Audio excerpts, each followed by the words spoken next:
Halo semuanya, selamat datang kembali. Hari ini 10 Mei 2026, kita akan mengulas kondisi market kripto yang sedang berada dalam fase konsolidasi cukup menarik. Bagaimana posisi pasar saat ini di tengah tekanan ekonomi global, serta apa sebenarnya yang dibilang indikator siklus kita? Mari kita bedah kondisinya agar kita punya gambaran objektif hari ini. Penting untuk diingat bahwa seluruh pembahasan dalam video ini bersifat edukatif dan bukan merupakan ajakan untuk melakukan aktivitas transaksi apapun. Keputusan investasi sepenuhnya ada di tangan Anda, jadi selalu lakukan riset mandiri sebelum mengambil langkah dalam market yang sangat dinamis ini. Melihat kalender ekonomi beberapa hari terakhir, data tenaga kerja Amerika Serikat menjadi sorotan utama. Penambahan lapangan kerja mencapai 115.000. Jauh di atas ekspektasi pasar yang sebelumnya hanya memprediksi 65.000. Angka ini memberikan sinyal bahwa ekonomi Amerika Serikat cukup resilien. Namun di sisi lain, ini menjaga narasi suku bunga tinggi yang bisa menjadi sentimen penghambat bagi aset beresiko seperti aset kripto. Terkait berita pertama, data tenaga kerja yang kuat memang memberikan tekanan kepada aset kripto. Ketika pasar tenaga kerja solid, ekspektasi kebijakan moneter bank sentral cenderung tetap hawkish. Investor cenderung mengukur ulang risiko, mengingat suku bunga tinggi akan membuat aset non-yield seperti Bitcoin kalah menarik dibandingkan instrumen pendapatan tetap atau obligasi. Berlanjut ke poin kedua, ketegangan geopolitik yang memicu krisis energi global masih membayangi. Terganggunya pasokan karena blokade jalur vital terus menjaga harga energi tetap tinggi. Inflasi yang persisten ini sebenarnya justru memperkuat narasi Bitcoin sebagai pelindung nilai, karena banyak investor mencari aset di luar sistem fiat tradisional ketika daya beli uang terus tergerus inflasi.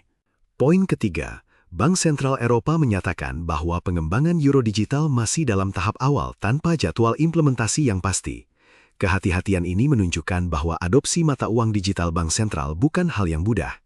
Hal ini justru secara tidak langsung mempertegas mengapa banyak pihak masih melirik aset kripto yang berbasis desentralisasi. Fear and Greed Index saat ini berada di level 50, tepatnya berada dalam zona netral. Setelah beberapa hari fluktuasi, suasana hati market terlihat cukup seimbang. Tidak ada euforia berlebih, namun kepanikan juga tidak mendominasi. Ini menunjukkan bahwa pelaku pasar sedang dalam fase wait and see terhadap arah pergerakan harga selanjutnya. Membahas indikator siklus, P-Cycle Top saat ini menempatkan angka rata-rata 110 hari di $73.359, sementara rata-rata 350 hari berada di posisi $191.315. Selisih yang lebar ini menunjukkan bahwa kita masih berada sangat jauh dari titik peringatan atas yang biasanya menjadi sinyal puncak siklus. Puel multiple saat ini berada di angka 0.82. Secara historis, angka ini menunjukkan bahwa pendapatan para penambang saat ini berada di posisi yang cukup wajar. Kita belum melihat tekanan jual yang ekstrim maupun keuntungan yang berlebihan dalam aktivitas penambangan. Yang mana, ini merupakan fase yang relatif sehat dalam sebuah siklus pasar. Dari 30 indikator utama yang kita pantau, mayoritas masih menunjukkan konsolidasi.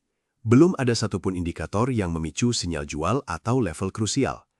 Ini adalah pertanda bahwa secara fundamental, market masih memiliki ruang gerak sebelum mencapai ambang batas yang sering dikaitkan dengan puncak siklus masa lalu. Kembali kami tegaskan bahwa seluruh informasi dalam video ini adalah untuk tujuan edukasi semata. Pasar kripto membawa risiko yang tinggi bagi modal Anda. Selalu gunakan analisa Anda sendiri sebelum mengambil keputusan.